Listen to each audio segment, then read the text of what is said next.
Hello and welcome to the Land and Climate podcast. My name is Bertie Harrison-Broninsky, and today I'm talking to Professor Maksym Chepeliev at the Center for Global Trade Analysis, Purdue University. Maksym is a Ukrainian economist, and his recent research has included a number of papers on Ukraine's energy sector, as well as the country's future plans and projections for decarbonisation. We've talked on this podcast before about the international impact of Russia's invasion on energy prices and oil and gas markets. We've also discussed the environmental impacts of this war and the risks of nuclear disaster when Zaporizhzhia was under attack.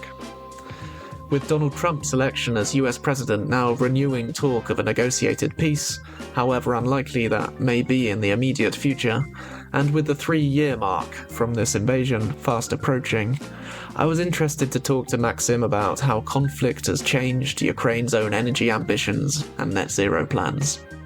During the war, some fossil fuel-based generation like coal power generation has been impacted much more adversely compared to some carbon-free generation like renewables or even nuclear. So it also impacted the mix of electricity supply. I began by asking Maksym to describe what Ukraine's energy sector looked like before 2022. So Ukraine has been traditionally relying a lot on nuclear power generation, and at some different points in time, nuclear power has been supplying by half, if not more, of Ukraine's electricity. And then also pretty substantial share has been supplied by both gas-based heat and power cogeneration, but also coal-based power generation, with renewables like solar and wind playing relatively small role in the overall electricity mix, but they have been rapidly growing over time, but from a very low base, so that growth has been just starting from a small base. And what about in terms of climate planning and decarbonisation planning? How were things developing? I know you said a little bit about the renewable sector there, but in terms of kind of policy level planning, what was happening with Ukraine before the war? Ukraine is probably, you're well aware, is a developing country. So in a sense, for the country like Ukraine, there is this more challenging situation when developing climate policies to balance both economic growth and equity dimensions and developmental dimensions together with climate mitigation and energy transition dimensions. So always when trying to find the trade-offs between these two, you try to balance both their potential for growth and competitiveness, but also your climate mitigation ambition. And at the same time, we have a context of Ukraine's EU integration perspective, right? So over the past decades, that has been their goal for Ukraine to become a member of the European Union and, integrate closer to their EU energy community. So in this sense, and I would say so, these kind of considerations had been framing Ukraine energy and environmental policy. Obviously, Ukraine has contributed and submitted its first nationally determined contributions within the Paris Agreement, and then working on the second kind of updated contribution. At the same time, developing some of the domestic strategies like National Energy Efficiency Action Plan, Renewable Energy Strategy, Low Emission Development Strategy. In general, I would say that before the war, although there were some climate commitments, when you look into their research literature and their assessment of their ambitious level of ambition of those commitments, many were saying that those commitments are not ambitious enough. There was so much discussion in the climate sector in Europe outside of Ukraine about the invasion's impact on gas prices and oil prices and the future for Europe's decarbonisation and energy mix. I know you were in America at the time and have been since, but did you speak to people working on energy policy or research at that time? And was there a big shift in thinking around energy systems as a result of the invasion? It would be interesting to hear kind of the Ukrainian perspective on that a bit more. Yeah, that's a very good point. And actually, so when the war just started, indeed, I was here in US, but my immediate reaction was I'm involved into their supporting policymaking and decision-making process. So in what way can I helped to shape their decision-making process, in particular in Europe, obviously, because they are much closer, to Ukraine and probably have more leverage on Russia.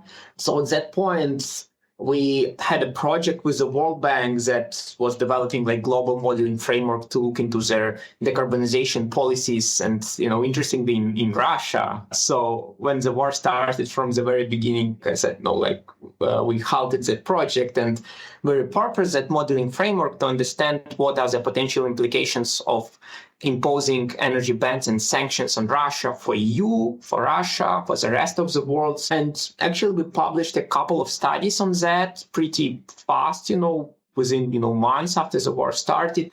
And I have been actually invited to European Parliament to present some of that work and it was very interesting, to discuss with policymakers, members of the parliament, kind of what is their thinking in terms of understanding the potential implications of energy bans on imports from Russia and how you might adjust to those bans. And once the war started, there was this narrative, and especially a number of countries like in Germany or others who rely substantially on imports of natural gas from Russia, that, if you cut or reduce substantial natural gas supply, the economy would just crash. And partly as a modeling and, expert community goal was to try to explain that that's not the case. So that there are a number of mechanisms how economy would adjust to that. You can substitute import gas from other sources. You can substitute gas with other energy commodities, obviously, electrify. There are economic adjustments, obviously, yes, you might reduce output from maybe one sector, but increase output in another sector, which is less energy intensive. You can implement energy efficiency policies. Prices would also impact the demand for, specific resources. And then when you take all of that into account, well, yes, obviously there would be some costs, but these direct and indirect costs are much lower, much lower than potential, direct costs. So that was the goal we tried to achieve with our modeling, and hopefully we managed to do that. But obviously, opinions were pretty different, and especially in selected political communities, that was hard to push through when the war started. But then over time, when real world kind of mechanisms started to come into play, I think that perception adjusted.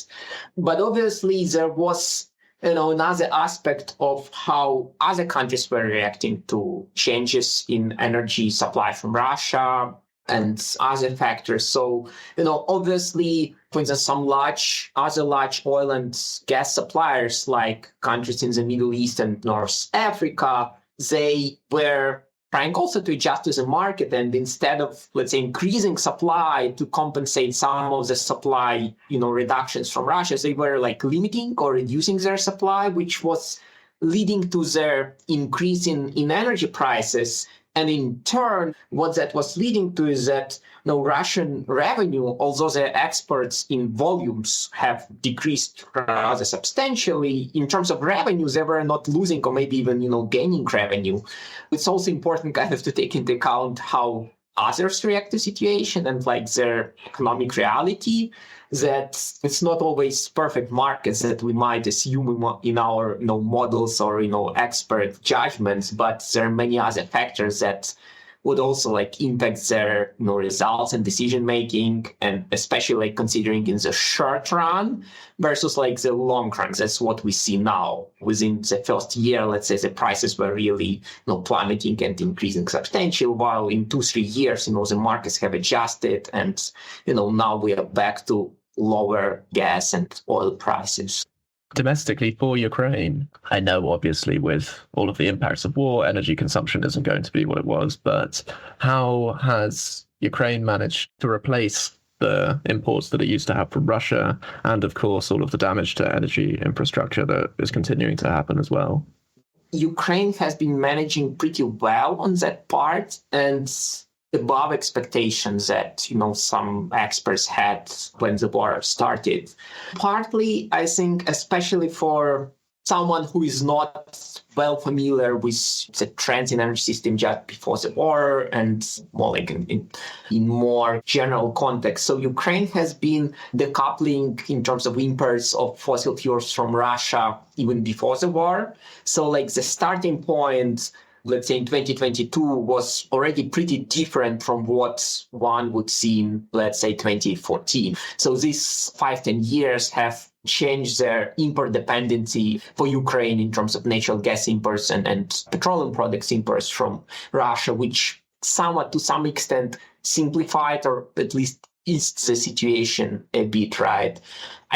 Obviously, the war has decreased the demand for energy, which was another channel, although not the one that one would like to have in terms of improving energy efficiency and reducing energy demand. But that has acted as a channel for something equivalent to the energy efficiency, or demand reduction side. So, and then when combined the two, A, lower energy demand, and B, lower reliance on imports from Russia to start with, when the war started, well, obviously there were, especially at the beginning of the war, some periods when, the supply, especially of petroleum products, was an issue. So there were lines at gas stations, there were limits on how much cars you can use fuel and buy fuel.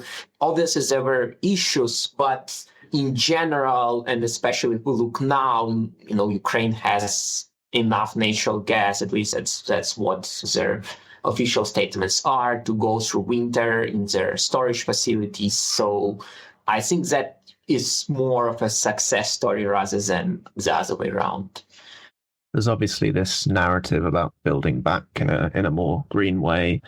You do have some kind of quite eye-opening statistics in one of your articles about this kind of topic, such as when you're kind of projecting the potential energy grid in 2050, saying that energy demand would still potentially be 41% lower than pre-war projections, and that greenhouse gas emissions could decline by about 44% by 2050, whereas previously, before the war, they were projected to increase. I wondered if you could explain those numbers a little bit for us.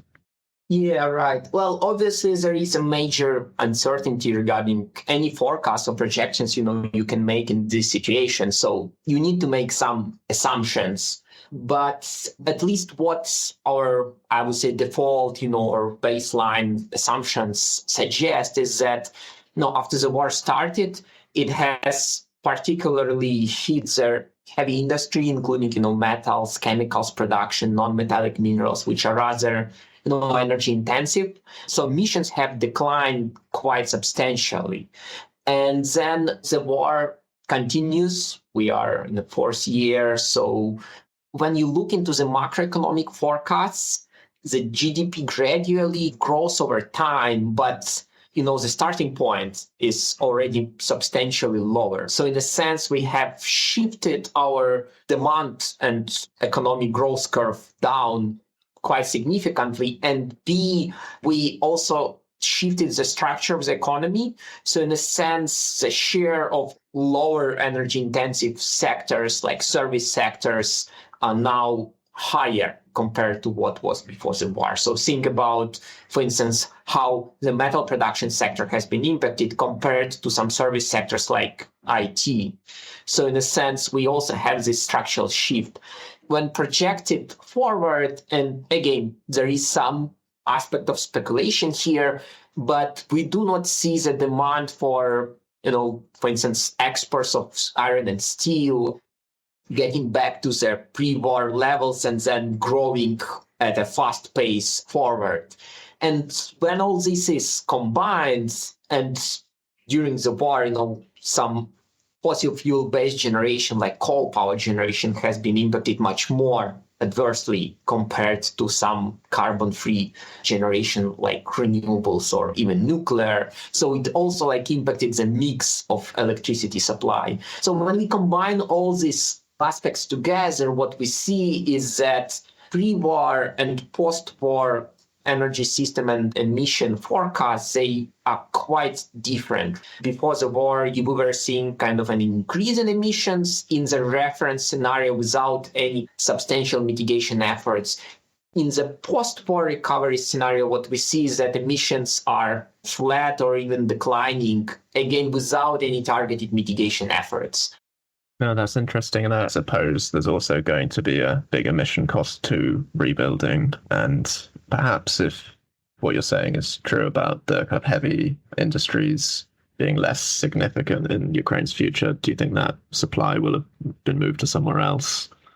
In terms of domestic supply, if Ukraine would be rebuilding more from targeting more service sectors or light manufacturing, of course, that would be probably a preferable option, at least from their environmental perspective. Obviously, agriculture is another important sector in Ukraine. Ukraine is a large producer of wheat, but also corn, so exporter of sunflower oil. So at least in the forecasts that we make and some, governmental kind of statements and projections, agriculture continues to play an important role. And it's also a relatively emission-intensive sector, especially when we talk about meat production. Their methane emissions are quite substantial and nitrogen emissions from fertilizer application. But in terms of the recovery efforts, another important sector is obviously construction. That's something, if the country is being rebuilt, right, you need to build new houses, new factories, and so on. And kind of construction activities is another important driver here. Although construction represents a relatively substantial share of the carbon footprint itself, when you look globally, depending on estimates, some 1/4 to 1/3, a little more, because of the cement, it also use metals and so on. But when you measure per unit of value added, it's also a pretty labor-intensive and capital-intensive activity. So in terms of the per unit of output of value added, compared to some other industries like chemicals or metals, it is not that much emission intensive. So it's still a service sector. And from the point of view of emission intensity, it's definitely lower than many heavy industry sectors. I know there's various pots of EU money and other forms of aid or energy sector related funding for Ukraine. I was going to ask you about your research into nuclear as well. I thought that was quite interesting in terms of the kind of cultural shift that might be happening. I know there have been several moments of panic around the safety threat from nuclear power stations being attacked. And I learned from your article that most of Ukraine's nuclear is set to be decommissioned in the next few years anyway. Perhaps you could talk a little bit about how you're anticipating that might change. Ukraine was obviously historically very dependent on nuclear.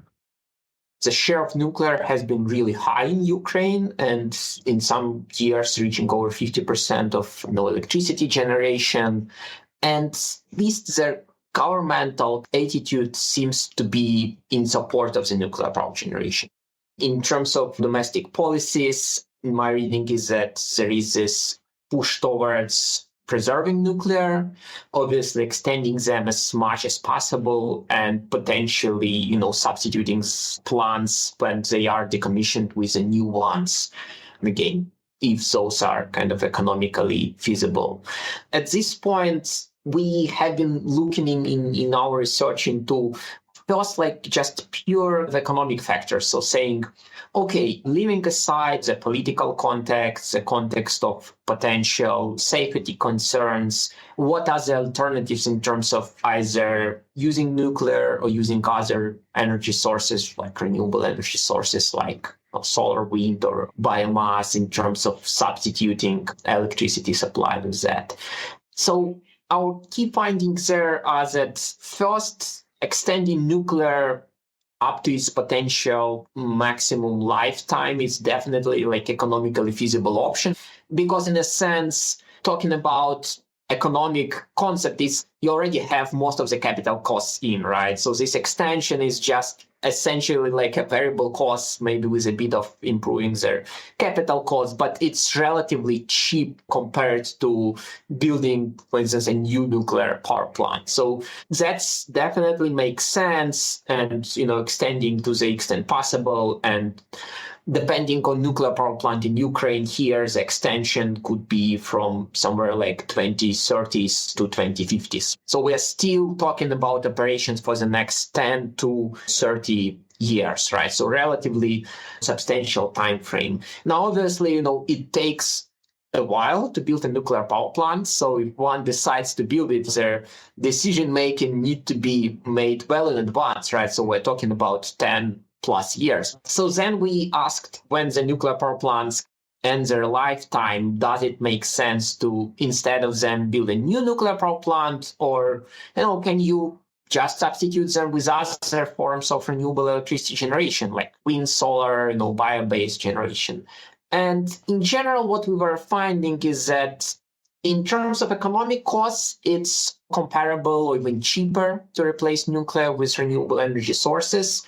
Experience of other countries have been showing regarding nuclear, especially large nuclear power plants, is that it's often, from the infrastructural point of view and planning point of view, hard to implement this huge kind of infrastructural projects, right? So we're talking about hundreds of millions, if not, billions of investments, many contractors, and developing huge sites. And there have been many instances, including in the United States, where these projects have been running well over their planned period, right? So, with many delays, many supply issues, and so on. So there is definitely infrastructural kind of developmental risks there compared to, for instance, solar power plant, where it's much smaller on average, it's scalable, you can develop it at a much faster pace, right? So here, if for nuclear, we're talking about 10 plus years. For solar, we might be talking about years, if not months, in a sense, right? So obviously, you still need land supply for that and respective administrative procedures and so on. But still, it's much easier to develop. I was interested just to ask you about your experience of working on these issues during the war. How has the reception been from colleagues in Ukraine? Have you tried to interact with Ukrainian policymakers on this? How's that gone?